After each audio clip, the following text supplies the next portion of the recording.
అప్పుడే ఏదో మంచి వాసన వస్తుంది మీ దగ్గర నుంచి. మీడియాకు మీకు మీ దగ్గర నుంచి మంచి వాసన వస్తుంది. ఫస్ట్ మీడియాకు నమస్కారం చెప్పాను. వాసన పక్క పెట్టు. వాసన నువ్వు ఇచ్చినావా? వాసన అది మరి ఏదో స్మెల్ వస్తుంది. వాసన నువ్వు ఇచ్చినావా? ఇయ్యలే కదా, నా సొంత వాసన అది. అదే అంటున్నా, ఎక్కడికి వెళ్ళి వచ్చింది అంటున్నా. ఎక్కడికి వచ్చిందంటే నా సొంతం అది. అది నా సొంతం. అది పెద్ద మనిషి బాబాయ్, నేను అదే అంటున్నా బాబాయ్. వాసన అనేది నువ్వు ఎందుకు గుర్తుపట్టినా నాకు అర్థం కాలే.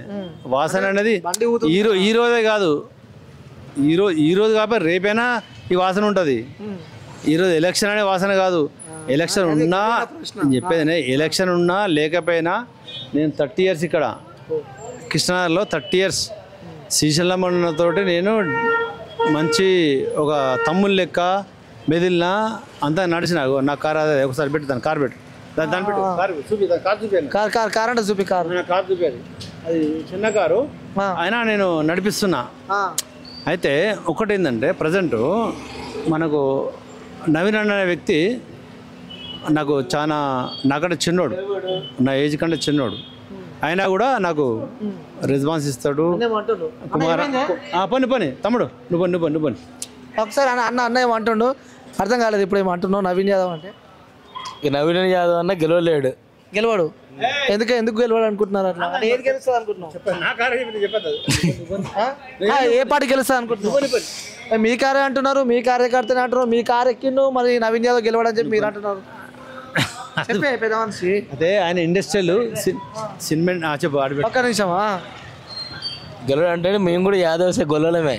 నువ్వు ఏమంటావు అని అట్లా చెప్పిన. అంటే మళ్ళీ ఇప్పుడు కవర్ చేస్తున్నావు కదా. అవసరం లేదు. నేను నాగు యాదవ్, కుమార్ యాదవ్ వరంగల్ ఇద్దరం అన్న తప్ప ఎవరు గెలవలేరు. మరి ఫస్ట్ గెలవడని చెప్పి అన్నావు కదా. ఫస్ట్ నువ్వు అట్లా ఏమంటావు అని చెప్పిన. అట్లా ఆయన చెప్పినందుకు అట్లా చెప్తున్నాడు. అట్లేం లేదు. అన్నాడు నచ్చదు, కోపంగా చెప్పిన. అసలు మేము తప్ప ఎవరు గెలవలేరు ఇక్కడ, అంతే. తగ్గేదేలే. ఒక భయపడిస్తున్నట్టు ముంగడు చూసుకెళ్ళి.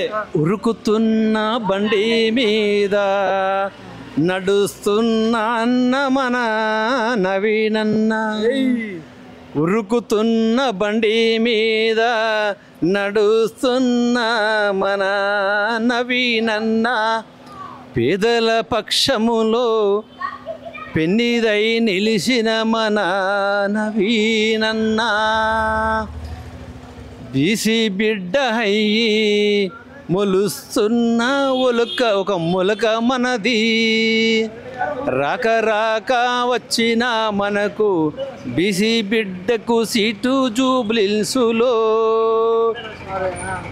ఎంత ఎదిగినా కానీ ఒదుగా అని చెప్పిన మన నవీనన్న, ఎంత ఒదిగినా కానీ మెలిగినా కానీ ఒదిగి ఉండాలని చెప్పించి మన నవీన్ అన్న.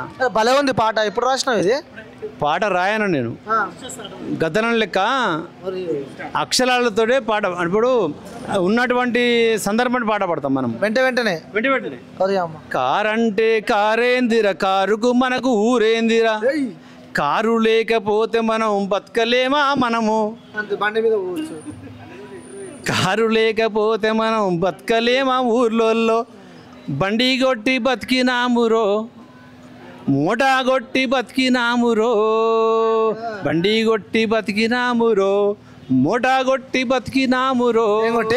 మూట నాకు వేరేలాగా అర్థం కాదు. మూట అంటే నీకు తెలియదు. మూట అంటే బాయిగాడ నేను చెప్పేది నువ్వు ఫస్ట్ నాకు అర్థం కాలని. అదే అందుకే అర్థం కాదు. మూట కొట్టి బతికినామురో, తెల్లారంగా 4 గంటకు లేచి మా తాతే లేపుతే మూట కట్టుమని పొమ్మనరో. ఓకే సరే. ఇప్పుడు నువ్వు నవీన్ యాదవ్ మీద పాట అన్నావు కాబట్టి ఒకసారి బీఆర్ఎస్ మీద ఒక పాట. బీఆర్ఎస్ నేను పాడనే, బీజేపీ మీద పాడ. ఎవరి మీద పాడ నేను వద్దు. ఇది ఇప్పుడు ఒక ప్రతిపక్షం మీద మనం పాట పాడొద్దని నా ఆలోచన. అధికార పక్షాన్ని పాడుతావు ఇప్పుడు. అది అధికార పక్షం అని కూడా నేను మంచిగా పాడతాను అంతే, వేరే లేదు. వేరే సభ నాకు చాలా ఉంది. మరి ఒరి నాయనో బీఆర్ఎసోడా, నా భూమికి పట్టపాసు బుక్కులు ఇయ్యగా నన్ను నీల గురిగించినావు రో బీఆర్ఎసోడా. నిజంగా మరి నాది స్వయంగా టీఆర్ఎస్ పార్టీ వచ్చిన తర్వాత సమైక్య సర్వే అని పెట్టిండు వాడు కేసీఆర్. ఇప్పుడు ఏం చేయాలి వాడు ఫస్ట్ సమైక్య సర్వే పెడితే? ఇప్పుడు కాబట్టి మొత్తం ఇంటిని సర్వే చేయాలి. సమైక్య సర్వే అంటే పెట్టిండు. అది పెట్టిన తర్వాత ఎవరి భూమిలో ఎవరు చేసినాడు మొత్తం ఆగమైనాయి. సరే ఇది ఇప్పుడు బీజేపీల గురించి చెప్పారు. బీజేపీ మేమే గెలుస్తామంటే బీజేపీలో ఏం మాట్లాడాను ఎందుకంటే ఆయన పాపం ఆ బీజేపీ మన నరేంద్ర మోడీ చెప్పింది ఏం తెలుసా? నల్ల డబ్బు మొత్తము తెత్తనన్నాడు, నల్లది లేదు తెల్లది లేదు మనకు అంతా చూపించిండు. మరి బండి సంజయ్ ఏదో మాట్లాడుతున్న మొన్న బండి సంజయ్ ఏం చెప్తానని ఇప్పుడు ఆయన చెప్తే ఏమవుతుంది అంత వేస్ట్ కదా అని. బండి సంజయ్ అంతా వేస్ట్. ఇప్పుడు ఒకటి ఫస్ట్ బాగానే చెప్పిండు ఆయన లెక్క, కానీ ఆయన తీసిపడేసి చూడు ఆ తర్వాత ఇంకా వేస్ట్ కదా అంది. కిషన్ రెడ్డి ఇప్పుడు కిషన్ రెడ్డి కాదు బీజేపీ మొత్తం ఇక్కడ ఈ మన తెలంగాణలో మస్తు చేసింది, మస్తు నడిపిస్తారు, కానీ ఏం చేయలే వాళ్ళ వల్ల కాదు. ఎందుకంటే బీజేపీ వాళ్ళు ఏంటంటే కార్యకర్తలను కానీ ఈ నాయకులను డెవలప్ చేయరు వాళ్ళు. ఎవరు బీజేపీ వాళ్ళు ఎవడైతే ఉన్నాడో వాడి వరగా చూసుకొని వాడట కమ్మేస్తారు, వాళ్ళు సెట్ అవుతారు అంటారు. సో మొత్తానికి అయితే జూబ్లీస్ నవీన్ యాదవ్ గెలుస్తాడని చెప్పి అంటున్నారు. ఇది బాగా చెప్పిన జూబ్లీస్ లో నవీన్ యాదవ్ గెలుస్తాడు కాదు,